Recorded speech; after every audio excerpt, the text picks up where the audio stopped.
Hello students, it's your history teacher, and I'm here with another online lecture. Today's topic is home and also foreign resistance. After the Slovak state was created, the majority was manipulated because of many different reasons. So in general, the Slovak state was welcomed as final victory for our independence. But from the beginning, there were also many people who felt endangered in this unpleasant situation that we're actually client state of Nazi Germany, and they were not feeling comfortable with that fact. So in 1938, for example, many people emigrated abroad, mostly to the United States or Russia.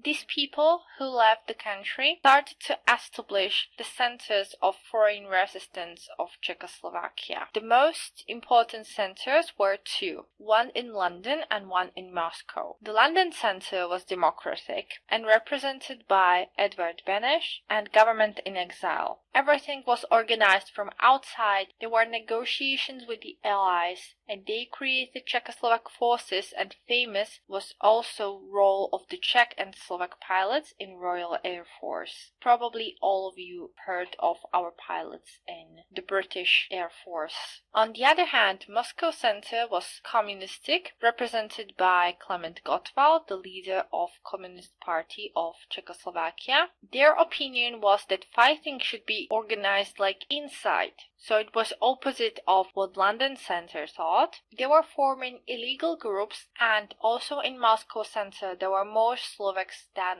in London. So the difference between these two centers was ideological. So one was democratic, one was communistic. In their vision of the organization of the resistance, so London thought it should be organized from outside after the negotiations with the Allies. Moscow thought everything should be inside, so just based on the home resistance, and the foreign resistance should just assist. However, the Moscow center was a little bit more important because there were more Slovaks living than in London. The biggest action of foreign resistance and of London center, where the Czechoslovak government was in exile, was Operation Anthropoid. Under this nickname was assassination of Reinhard Heydrich. This very ambitious plan was in the end successful. Reinhard Heydrich was the third highest representative of the German Reich, and the two assassins were Josef Gabčík and Jan Kubiš. Josef Gabčík was Slovak and Jan Kubiš was Czech. This was very important because it represented our willingness to fight with the Allies, so also Bohemia and Slovakia. These two men were trained in London for their mission, and they were sent to Czechoslovakia after their training was finished. Everything was prepared also with home resistance, and with their help they could manage to do the assassination. Of course, to kill the third highest representative of the Reich has to have some consequences. There were really cruel reprisals. Many people were killed. Best known examples for that cruelty was the destruction of two villages in Protectorate Bohemia and Moravia. These were Ležáky and Lidice. These two villages were totally destroyed, so burned to the ground, and their people killed. A lot of people do not appreciate the assassination of Reinhard Heydrich, so the Operation Anthropoid, because they say that it did not have any huge effect. It was not help in the end, because only so many people were killed in exchange for just one man that was just replaced by someone else. But to kill Reinhard Heydrich, who was very well known as Butcher of the Prague, because he was also very cruel and he was persecuting people for any conspiracies, it was gesture for the Allies that we are willing to do anything to prove that we are on the side of the Allies, because Slovak state was satellite of Nazi Germany. Protectorate Bohemia and Moravia was just given to Germany without a fight, and we had to prove that we are worthy of the help of the Allies. We can have a discussion about it, but in fact there is no perfect solution of this because it already happened, and during the warfare there were a lot of decisions made that were not to protect as many lives as they could. Let's go back to the resistance. At the beginning, the two centers, London and Moscow, were working in isolation, but it changed after the invasion of USSR by Germany. So when Czechoslovak soldiers were voluntarily captured and formed armed unit. So Czechoslovak soldiers, soldiers of the Slovak state and of Protectorate of Bohemia and Moravia, when they were fighting in the USSR, they just gave up voluntarily. They got captured and they formed armed unit inside the Russian army. In December 1943, Beneš signed Czechoslovak-Soviet Treaty, and this was about friendship, help, and post-war cooperation. In fact, it was the very first sign that after the war will be over, we will be the East orientated.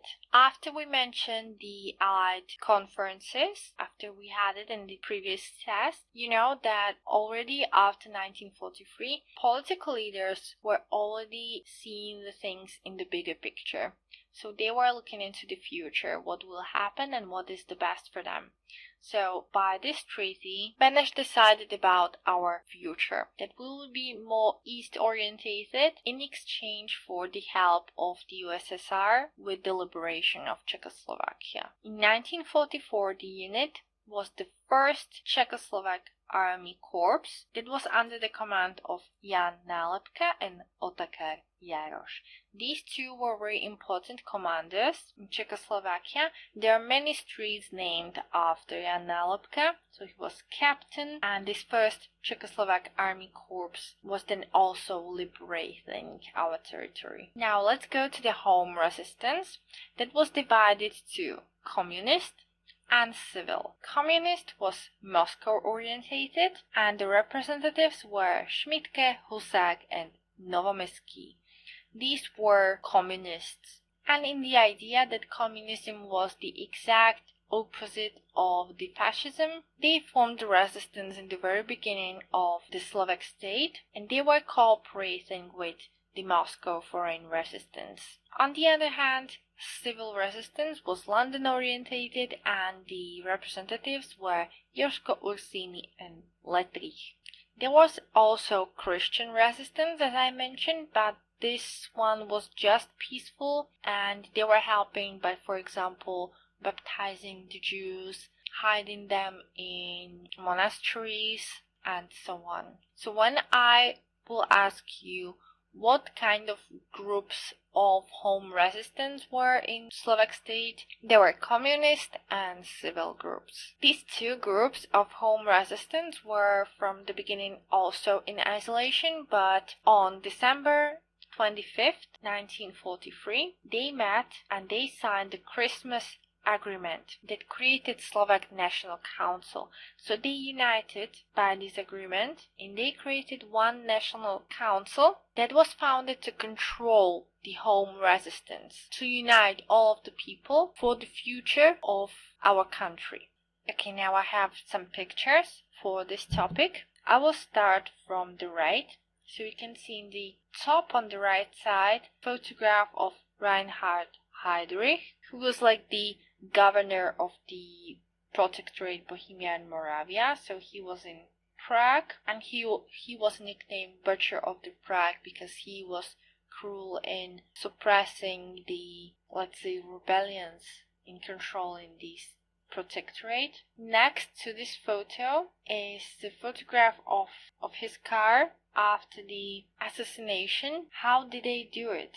Well, they were spying on Heydrich for some time, and after they were sure about his daily routine, they chose a place where the attack should take place. Then one of these two men, Josef Gabčík, had to shoot the Heydrich, and Jan Kubiš was nearby in the case that something could go wrong. And in fact, it's exactly what happened. You know, Josef Gabčík had some problems with his gun and it didn't go off. So Jan Kubiš threw a grenade onto the car that exploded, and it hurt Heinrich, and he had to go to hospital, so he didn't die immediately. He was there for some time because he got infection. Okay, so that's about this picture. Then we have photos of the heroes of the Church of Cyrils and Methodius in Prague. They were all participating in the assassination, so not just Gabčík and Kubiš. So these men, after the assassination, they had to go to a safe place, and this place was this Orthodox church in Prague. The priest was also in the resistance, and he offered them to stay in the crypt, and he also figured out a very smart way how to get them away, and this was basically in coffins. So they would pretend that they were taken by the funeral service.